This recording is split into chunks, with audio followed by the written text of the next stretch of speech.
Imagine. You're joining a documentary expedition deep into a remote forest in the Cilacap region of East Java, a place the locals call a forbidden zone. Not without reason. Behind the towering trees and lingering mist, many say the forest holds stories that defy human understanding. This is where Erica's journey began. A young crew member with a burning passion. Her face lit up with excitement as she stepped onto the muddy trail. A camera hung around her neck. She walked behind the group, occasionally stopping to capture images of the thin mist drifting between the old pine trees. 3 days earlier, Erica and the JEJAK Tampa Batas documentary team had traveled from Jakarta on a mission to explore the mystical side and untouched beauty of Cilacap's forest, one rarely seen through the lens of a camera. The team was made up of 5 people. The expedition leader was Awan, a seasoned adventurer. Then came Jody the scriptwriter, Indra the main camera operator, Dito the equipment technician, and Erica, the newcomer assigned to document behind-the-scenes footage. All of them were used to extreme terrains. But this time something felt different. The villagers where they were staying had warned them, do not cross the river known as Kalibuta. Beyond that river, they said, was no longer human territory. Of course, the team didn't immediately believe it. They assumed it was just folklore. But Awan, being respectful of local customs, agreed that their route would stay on the outer side of Kalibuta. What they didn't realize was that morning, after 2 hours of hiking, the thick fog descended earlier than usual. Their digital compass began pointing in strange directions. Cell phones had lost signal since sunrise. And the sounds of forest animals suddenly vanished. All they could hear was the wind and their own footsteps. At that moment, Erica had fallen a few meters behind. She stopped to film the silhouette of sunlight piercing through the tree branches. That's when her camera captured something. A black shadow darted swiftly between the trees.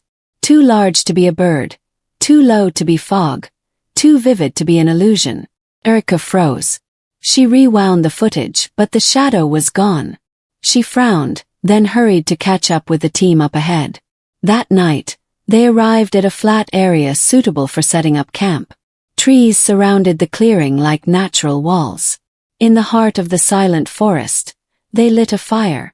Indra set up the camera, while Erica sat examining her footage on a small laptop. She said nothing about the shadow she'd seen. Perhaps afraid of sounding paranoid, or maybe she wasn't even sure of what she saw. At exactly 11 that night, as the others started to sleep, Erica remained awake. The video she was editing for the vlog contained something odd. Strange sound. Not an animal. Not the wind. But a long whisper. Like someone softly calling from afar. Erica shut her laptop. She took a deep breath, grabbed a flashlight, and stepped out of the tent. From afar, a security camera placed on a tree recorded Erica walking away. It looked like she was following something. But she didn't seem rushed. Her steps were slow. As if in a trance. She never returned that night. And when the sun rose the next morning, Erica's tent was empty. That morning, bird songs could barely be heard in the distance. Sunlight slipped through the canopy, forming warm beams in the cold remnants of night. Awan was the first to wake up, then gently roused the others. One by one they got up, all groggy, except Erica. Her tent was still zipped shut. But when Awan called her from outside, there was no response. He knocked softly, calling her name again and again. Still silence. Sensing something was wrong, he unzipped the tent. It was empty. Her sleeping bag was unused, neatly laid out. Her backpack was still inside, so were her laptop and camera. That's weird, where could she be? Dito muttered. The search began immediately. They split up, covering a 30-meter radius from the tent, calling Erica's name. No response. No footprints on the damp ground. Even their own footsteps seemed drowned in the deep silence of the forest. Indra played back the footage from the security camera they'd set up the night before. Huddled around a small screen, they held their breath.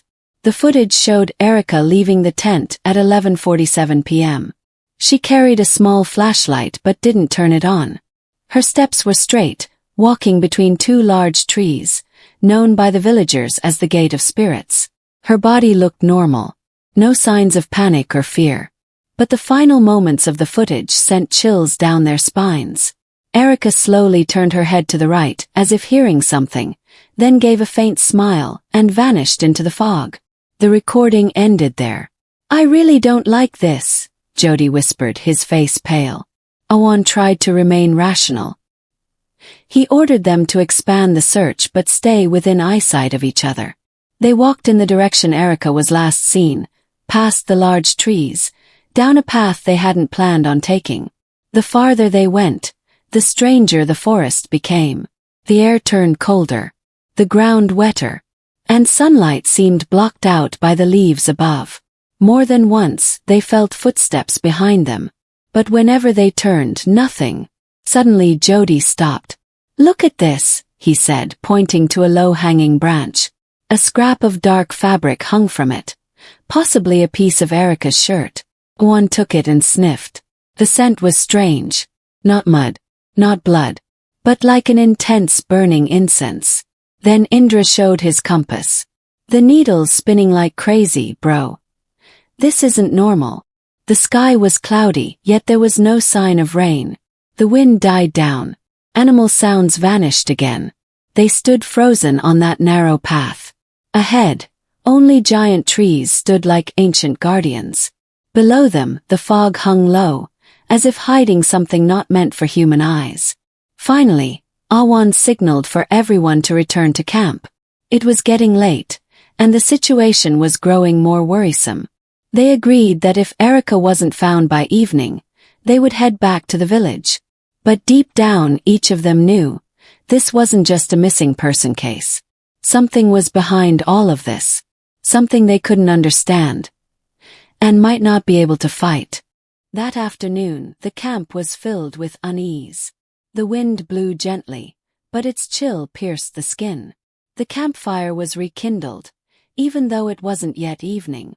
Awan sat silently on a fallen tree trunk, staring up at the sky, now turning an ominous shade of gray. Beside him, Jody was still trying to get a signal, holding his phone in every direction, but the screen continued to show nothing but the no service icon. Indra and Dito hadn't stopped replaying the camera footage. In one frame, they caught something previously unnoticed. At the exact second Erica disappeared into the fog, another shadow appeared. Faint but unmistakable. It was much taller than any human, standing motionless between two trees. Its eyes, if they could be called eyes, reflected light like an animal's in the night. But it never moved, not even a twitch. "This isn't human, bro." Indra's voice barely broke the silence. Awan closed his eyes for a moment, trying to recall everything the villagers had warned them about before they left.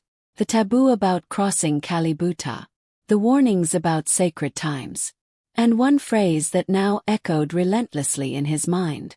"If you hear your name called while alone, don't look back." Night returned, this time earlier than usual. The forest seemed to swallow the afternoon light. The chirping of crickets completely vanished. No breeze, no animals, not even mosquitoes. Awan felt as if something or someone was watching them from a distance. Couldn't be seen, but it could definitely be felt. Suddenly Jody stood up. His eyes stared blankly toward the forest. "Erica," he whispered. "Jod, what's wrong with you?" Dito asked, alarmed. Jody didn't respond. He slowly stepped outside the circle of firelight. Awan instantly jumped up and pulled him back. "Don't ever say that name out loud here," Awan warned, his breathing growing heavier. Jody sat back down, pale. He admitted he had heard a woman's voice calling from the north. The voice was soft, like it came through a dream, but unmistakably real. And it was calling his name. He also smelled the strong scent of incense, exactly like what Awan had sensed earlier that afternoon. None of them slept that night. They gathered inside the main tent, a small lamp dimly glowing in the center. But even in close quarters, the fear made everyone feel far apart. Then the sounds began. Not animals, not wind, But footsteps, many of them, circling the tent. The footsteps moved around slowly, stopping by the right side. Then to the left. Then behind them. Indra clutched his camera with trembling hands. He peeked through a tiny gap in the tent's zipper, but saw only blackness. Still in the distance, a woman's voice could be heard singing something. A song with no lyrics, just a haunting melody drifting through the silence. Grew louder, closer, as if it were walking straight toward them. And when the singing stopped, the small tent lamp suddenly went out. For several seconds after the light died, everything was shrouded in total darkness. Only the sound of their breathing remained. No one dared to move. Indra gripped his camera tighter, hoping the battery would last long enough to record whatever happened. But the power button wouldn't respond. It was as if all their electronics had simultaneously died. Outside, the sound of leaves being stepped on returned. This time not from one direction but all around them. The footsteps came from every side, slow and rhythmic, like something encircling them. Awan raised a finger, signaling complete silence. Jody held his breath. Dito trembled, gripping a small machete hidden beneath his jacket. Suddenly, there was the sound of fabric tearing at the back of the tent. Then, the tent itself began to shift slightly. Something was pulling at it slowly. Awan immediately unzipped the front and leapt outside, flashlight in hand. The yellow beam cut through the thickening mist. But no one was there. The forest remained still, frozen. He turned, scanning the trees, and pointed his light upward. And that's when he saw it. Something stood still behind the large tree they had passed earlier that day. A towering figure, far larger than a person. Its form was hazy, almost blending in with the trunk itself. But its eyes glowed a faint red, staring directly at Awan. He slowly backed into the tent and said only, "Don't go outside. No matter what happens." Morning arrived without rooster calls, without fog, and without wind. But the air felt heavier than it had the night before. No one spoke. They all knew something was following them. Not an animal, not a person, but something that had lived in that place for God knows how long. Before breakfast, Awan decided to check the trail cam they had mounted on the tree. To their surprise, the camera was still recording. They huddled around to review the footage. What they saw made their blood run cold. The video showed Erica. She stood between the two giant trees, her head slightly bowed. But her face. It wasn't the Erica they knew. Her eyes were empty, her skin pale gray, and her movements stiff like a wooden puppet. Behind her, another shadow appeared. Larger, taller, standing motionless. Then it vanished behind the tree. But the most chilling part was at the end. The camera recorded Erica's voice. Clear, as if she were standing right in front of the lens. "I'm already here. Don't look for me. If you keep going, you won't come back." And then the screen went dark. After watching the footage, the air inside the tent turned to ice. None of them spoke a single word. Their eyes met, but their lips remained sealed, as if something was forbidding them from speaking of what they had just seen. Awan took a deep breath and stood, his face stern. "We have to get out of here," he said quietly but firmly. But Dito refused. "We can't just leave Erica. No matter what, she's still our friend." Awan stared at him for a long time, then replied in an even lower voice. "What you saw in that video, that's not Erica." Silence fell. True silence. Until Indra, his voice trembling, admitted he had smelled burning incense again that morning, right when he retrieved the camera from the tree. The same scent they had sensed before. And at that same spot, he saw footprints, but not human.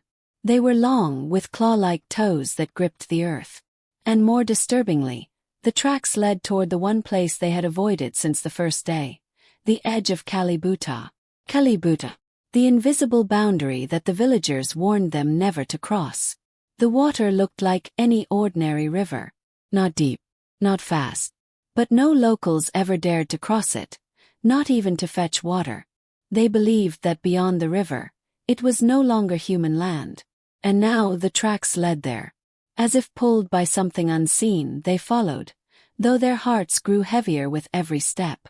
Step by step, they moved in silence, pushing past thick underbrush and the roots that jutted from the ground like skeletal limbs. Mist began to fall again, even though the sun still hung high. Jody kept glancing over his shoulder, as if he felt they were being followed. The whispering returned. But this time it wasn't faint. The whisper spoke their names, one by one, softly, almost inaudibly, but unmistakably. When they reached the riverbank of Kalibuta, the water looked calm, but it reflected nothing. No sky, no trees, just a dark surface that rejected all reflections. And across the river, beneath a withered tree stripped of its leaves, stood a figure that froze their blood. Urika. She stood with her head bowed, her hair covering her face, her body completely still. Her clothes were the same as the last time they saw her. But her feet and hands did not touch the ground. She hovered slightly above the surface, as if held aloft by something invisible. "Erika!" Dito shouted, but his voice was swallowed by the air. The figure slowly raised her head. Her face was now visible. Her eyes, completely black with no whites left. Her mouth moved without sound. And what they saw next was far worse. Behind Erika, a large dark figure emerged, towering like a dead tree come to life. Its arms were long, reaching downward, curling around Erika's body slowly. Jody suddenly vomited. Indra collapsed to the ground. Awan clutched his chest. His breath caught in panic. Across the river, Erika lifted her hand and pointed directly at them. Then, the entire forest went black. As darkness swallowed the forest, they could no longer tell if it was day or night. There was no light, no wind, no sound. Even their own heartbeats seemed to vanish. Only one feeling remained, a coldness that seeped deep into the bone. This was no ordinary darkness. It was a void, erasing their very presence. Moments later, a faint glow began to rise, not from the sky, but from the ground beneath them. The earth shimmered dimly, lit by embers glowing red from somewhere deep below. The mist thickened into smoke, and the trees around them appeared to pull back, forming a path, a dark corridor that stretched endlessly forward. Overhead, where the sky should have been, an alien sound began to hum. Not language, not music, but a chant, something ancient, older than words. They were no longer in the same forest. "I think we've crossed over," Jody murmured. "Even if we never stepped into that river." No one replied. They walked slowly, as though drawn by an unseen force. Ahead of them, Erika's figure led the way. Her head bowed, her body still hovering above the ground. They didn't realize they were following her, as if their will no longer belonged to them. The deeper they went, the stranger the forest became. Trees twisted like living roots, some groaned like crying voices. The air grew heavy with the scent of incense and blood. Breathing became a struggle. On their left, they saw tracks that looked human, except with extra toes. On their right, a massive stone bore carvings of screaming faces, mouths frozen in silent agony. Dito began whispering prayers under his breath. His hands trembled. He no longer knew what to believe in. Erika's body stopped in front of a massive stone gate, half collapsed. A strip of red cloth hung above it, fluttering in wind that didn't exist. Behind the gate, a crack slowly opened, pure black, stretching into nothingness. "Don't go in," Awan whispered, but no one heard him. Then, a voice echoed from within the gap. A woman's voice. It sounded like Erika, but deeper, older, and it spoke a single sentence that struck them like a blade. "You called my name. Now you must live inside it." Suddenly the earth shook. The fog surged in from all directions. The air turned to ice. Erika turned to face them, and for the first time, her eyes showed emotion, grief. A single tear fell from her cheek before her body was yanked into the void by shapeless black hands. Jody screamed her name. But before he could run, tree roots shot from the ground, wrapping around his legs.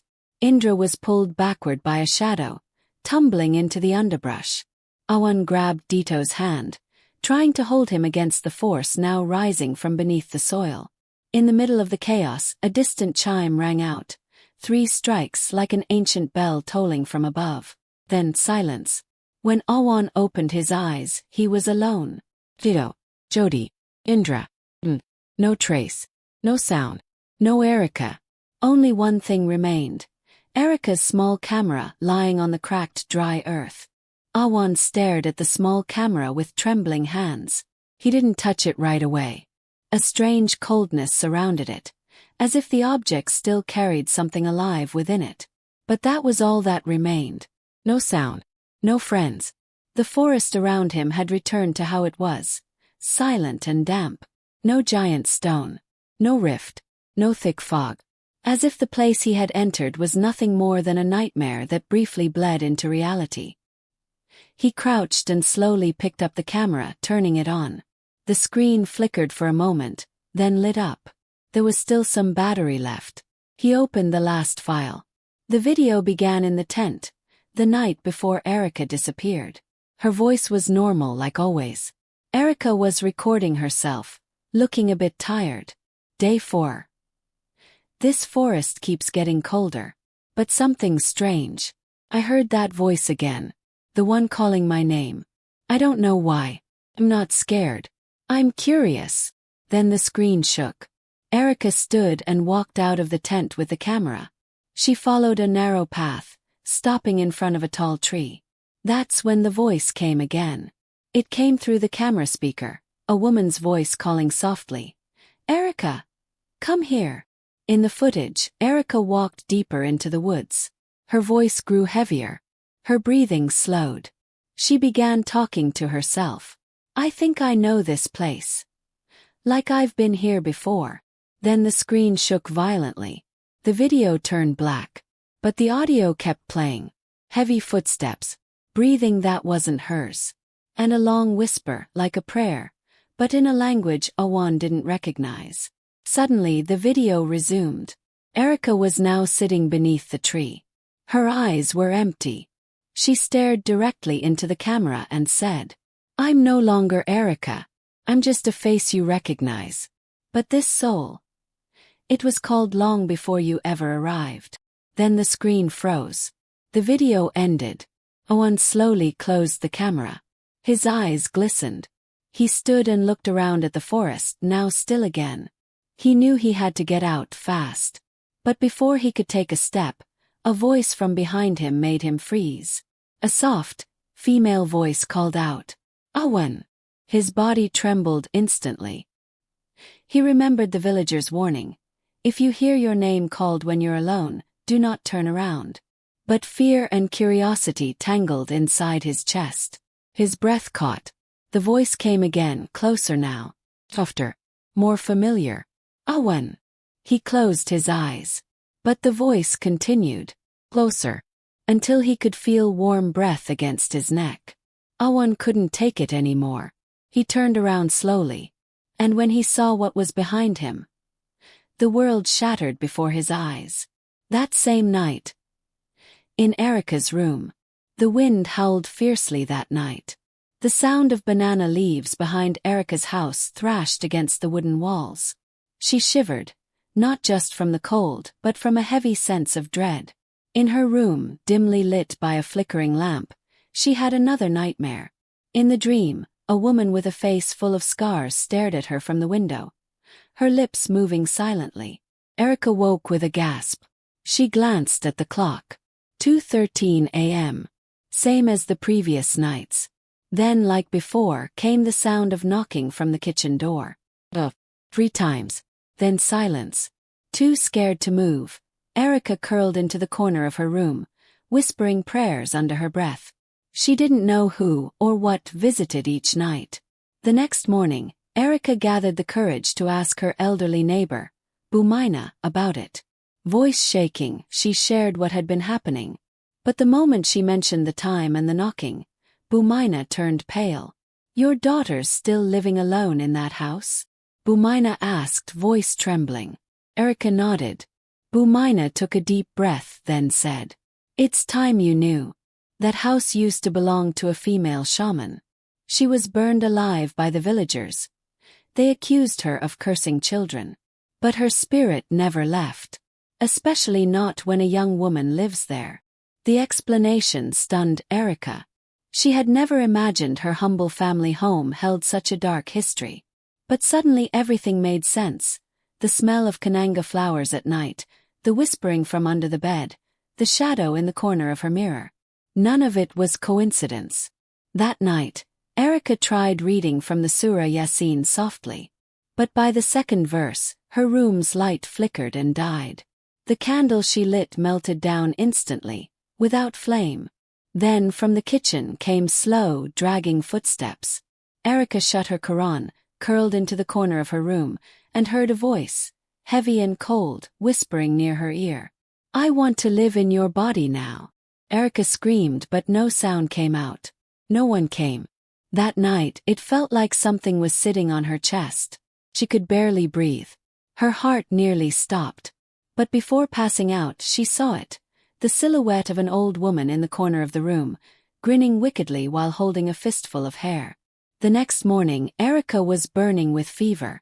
Nothing could wake her. And her left eye wouldn't stop moving, tracking something no one else could see.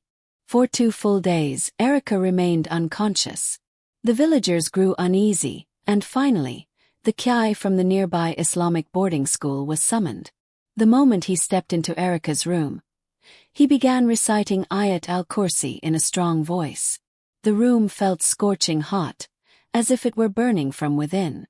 Suddenly Erica screamed, but the voice wasn't hers. "You stole my life. Now I'll take your children's." The voice was deep, guttural, and full of hatred.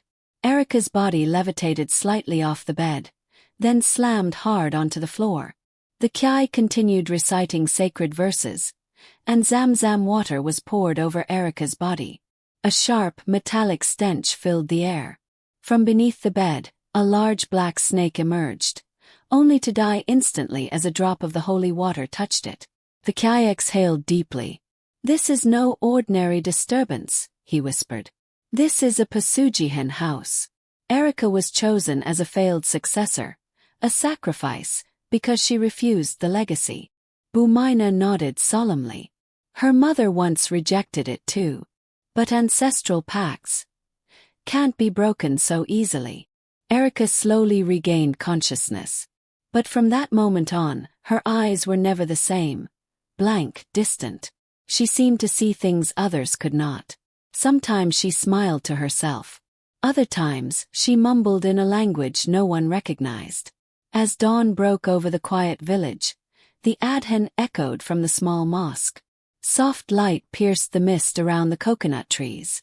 Erica stood still on her front porch, pale-faced, hair disheveled. After a long night of terror and signs, she could only remain silent. Not far away, Bumarni sat limply beneath an old banyan tree. Her eyes were vacant, her body slack as if all energy had been drained. The night before, she had witnessed a giant shadow approach her small shop and vanish into thin air. Since then, she had lost all sense of direction. The villagers began to talk. Some said it was azab, divine punishment. Others whispered that Bumarni's dealings with Pasujihan had claimed too many lives, including her own child. Signs that were once brushed off were now undeniable. The sour stench lingering in her kitchen, the sound of crying at midnight, and the warung filling with customers even during heavy storms. All of it made sense now. The village chief finally intervened. He called religious leaders to perform a spiritual cleansing at the shop. During the ruqya, a woman's scream echoed from the kitchen. The stove lit itself, and from inside the fire pit, a rotting lump of flesh emerged, something clearly not ordinary meat. Erica burst into tears when she saw it.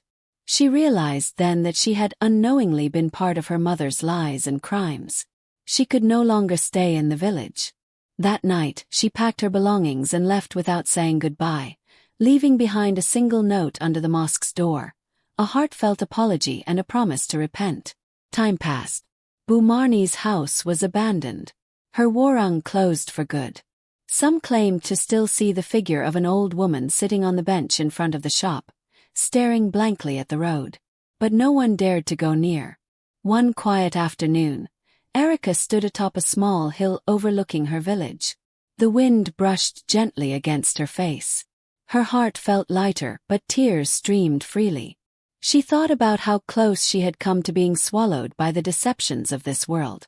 It all began with envy, a hunger for wealth, and forgetting the true source of hope, submission to God.